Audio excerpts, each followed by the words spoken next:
शिक्षण सूत्रों को स्पष्ट कीजिए। शिक्षण सूत्र वे संक्षिप्त, सारगर्भित और प्रभावशाली वाक्य होते हैं जो शिक्षण प्रक्रिया को सरल, प्रभावी और लक्ष्य आधारित बनाने में मदद करते हैं। ये सूत्र शिक्षकों को ये बताते हैं कि कैसे एक विषय को पढ़ाना चाहिए, विद्यार्थियों के स्तर के अनुसार कैसे प्रस्तुत करना चाहिए और शिक्षा को जीवनोपयोगी कैसे बनाना चाहिए। प्रमुख शिक्षण सूत्र और उनका अर्थ एवं व्याख्या। 1. ज्ञात से अज्ञात की ओर। अर्थ: शिक्षण की शुरुआत पहले से ज्ञात विषय या अनुभव से होनी चाहिए और धीरे धीरे अज्ञात की ओर बढ़ना चाहिए। उदाहरण: यदि बच्चा पेड़ जानता है तो उसी से प्राकृतिक संसाधन समझाया जा सकता है। उपयोग: ये सूत्र शिक्षण को सरल और बोधगम्य बनाता है। 2. सरल से जटिल की ओर। अर्थ: पहले आसान बातें सिखाई जाएं, फिर धीरे धीरे कठिन विषयों की ओर बढ़ें। उपयोग: ये छात्रों के मन में रुचि बनाए रखता है और डर नहीं पैदा होने देता। 3. मूर्त से अमूर्त की ओर।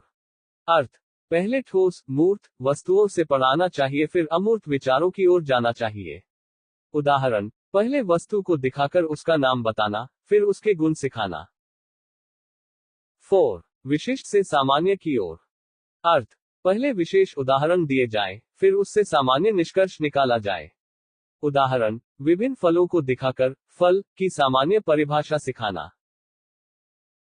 5. आत्मक्रिया द्वारा अधिगम, लर्निंग बाय डूइंग। अर्थ: विद्यार्थी को स्वयं करके सीखने दिया जाए। उपयोग: प्रयोगशाला, प्रोजेक्ट, कला कौशल आदि में बहुत उपयोगी। लाभ: इससे अनुभव आधारित और स्थायी ज्ञान होता है। 6. सहयोगात्मक अधिगम, कोऑपरेटिव लर्निंग। अर्थ: विद्यार्थियों को समूह में मिलकर कार्य करने दिया जाए।